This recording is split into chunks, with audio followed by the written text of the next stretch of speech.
السلام علیکم ورحمۃ اللہ وبرکاتہ۔ سورۃ بنی اسرائیل، آیت نمبر 44 سے 45 تک کی تلاوت کر رہی ہوں۔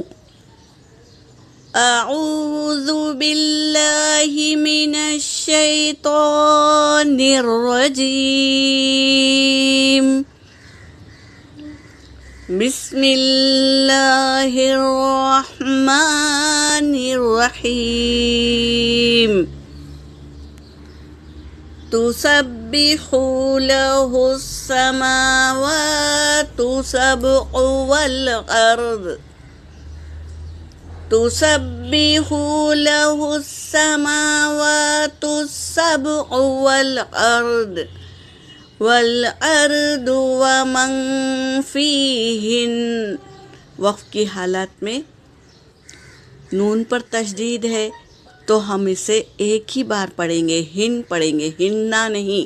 کیونکہ ہم وقف کر رہے ہیں۔ ومن فیہن، اس طرح۔ وَإِن مِّن شَيْءٍ إِلَّا تُسَبِّحُوا بِحَمْدِهِ وَلَكِن لَّا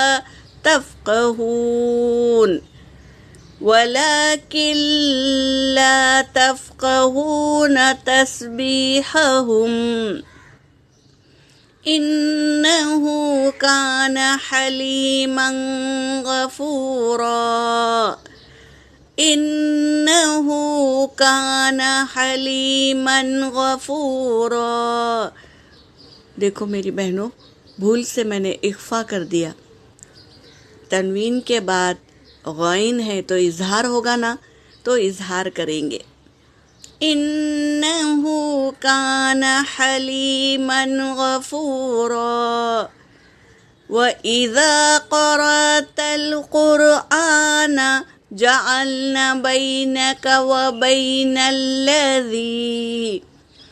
وَبَيْنَ الَّذِينَ لَا يُؤْمِنُونَ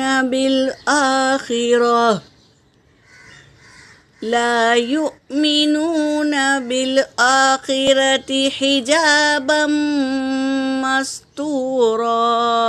صدق اللہ العلی العظیم۔ ترجمہ کر رہی ہوں۔ تسبحو، تسبیح بیان کرتے ہیں، لہو، اس کی، کس کی؟ اللہ کی۔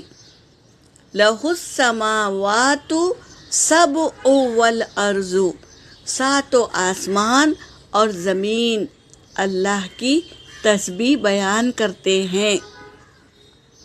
ومن فیہن، اور اس میں اس کے درمیان جو بھی ہے وہ سب اللہ کی تسبیح بیان کرتے ہیں۔ وَإِنَّ مِن شَيْءٍ، اور نہیں ہے کسی چیز میں، الا سوائے، یسبح، وہ تسبیح بیان کرتے ہیں، بحمدہ، اس کی تعریف کے ساتھ، ولیکن، اور لیکن، لا تفقہون، نہیں تم سمجھ سکتے، تسبیحہم، ان کی تسبیح کو۔ انسان نہیں سمجھ سکتا ان کی تسبیح کو۔ انہ کانا، بے شک وہ کون؟ اللہ تبارک تعالی، کانا ہے، حلیمن، غفورا، بردبار ہے، حلم والا ہے اور بخشنے والا ہے۔ وَإِذَا قَرَأْتَ الْقُرْآنَ، اور جب تم پڑھو قرآن کو پڑھتے ہیں، اور جب قرآن کو پڑھتے ہیں، جعلنا، ہم بنا دیتے ہیں، بینکا، آپ کے درمیان، یعنی آپ صلی اللہ علیہ وسلم کے درمیان، وبین الذین، اور ان لوگوں کے درمیان، لا یؤمنون، نہیں وہ ایمان لاتے، بالآخرتی، آخرت پر، حجابم مستورا، تو ہم پردہ ڈال دیتے ہیں۔ مستورہ چھپا ہوا، یعنی یہ فرما رہے ہیں کہ حدیث پاک کا مفہوم ہے کہ رسول صلی اللہ علیہ وسلم قرآن پڑھ رہے تھے اور ساتھ میں ابو بکر رضی اللہ عنہ بھی بیٹھے ہوئے تھے۔ دیکھا کہ ابو لہب کی عورت جس کا نام ام جمیل تھا، وہ سل بتے کا پتھر لے کر آ رہی تھی اور آ کر پہنچ گئی آپ صلی اللہ علیہ وسلم اور ابو بکر صدیق رضی اللہ عنہ کے پاس۔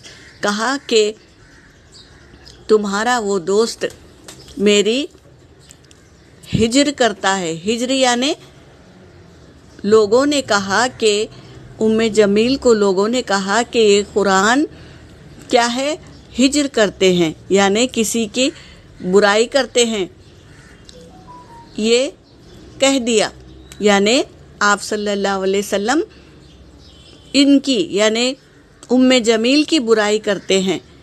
تو ابو بکر صدیق رضی اللہ عنہ نے دیکھا کہ پتھر لے کر آ رہی ہے ام جمیل، تو آپ صلی اللہ علیہ وسلم سے کہا کہ اس کے ارادے صحیح نہیں لگ رہے ہیں، یہ آپ کو کچھ نقصان پہنچائے گی۔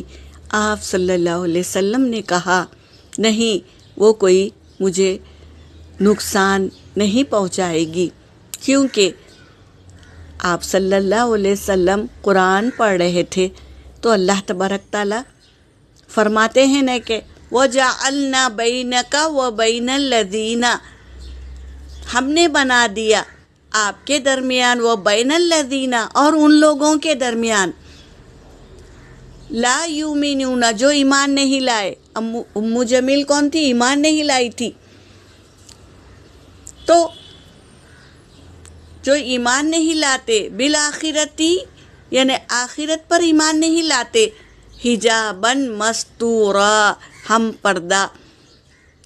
پردہ ڈال دیتے ہیں، مستورا چھپا ہوا پردہ۔ تو اللہ نے پردہ کر دیا، یعنی فرشتے کو ان کے آڑ میں کھڑا کر دیا۔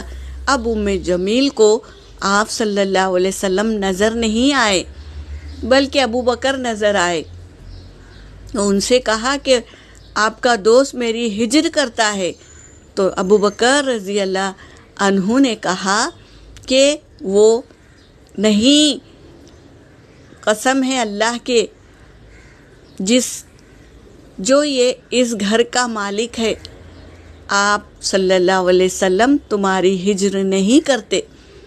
تو اس نے سن لیا کہ ہجر نہیں کر رہے ہیں میرا، تو وہ واپس چلی گئی۔ تو اس طرح اللہ تبارک تعالیٰ قرآن پاک پڑھنے والوں کے لیے پردہ کرتے ہیں، پردہ ڈال دیتے ہیں، حجاباً مستورا، چھپا ہوا پردہ، دشمنوں سے بھی بچاتے ہیں۔ سبحان اللہ، یہ ہے قرآن کی عظمت جو اللہ نے دی ہے، جو قرآن پڑھنے والوں کے لیے ہے یہ، اور اس کو سمجھ بھی دیے ہیں۔ اور جو ایمان نہیں لاتے، قرآن پر یقین نہیں رکھتے، آخرت پر یقین نہیں کرتے، تو ایسے لوگوں کو یہ کیا ہے، قرآن کیا ہے، پردہ ہے۔ ان کے آنکھوں پہ پردہ لگ جاتا ہے، کانوں پہ پردہ لگ جاتا ہے، ان کے دلوں پر بھی پردہ پڑ جاتا ہے۔ وہ قرآن کو سمجھتے نہیں ہیں، اللہ کے احکاموں کو نہیں سمجھتے، اور نبی کی پیروی بھی نہیں کرتے، کیونکہ اللہ پردہ ڈال دیتے ہیں۔ یہاں پر میری آیت ہو گئی، وآخر الدعوانا ان الحمد للہ رب العالمین۔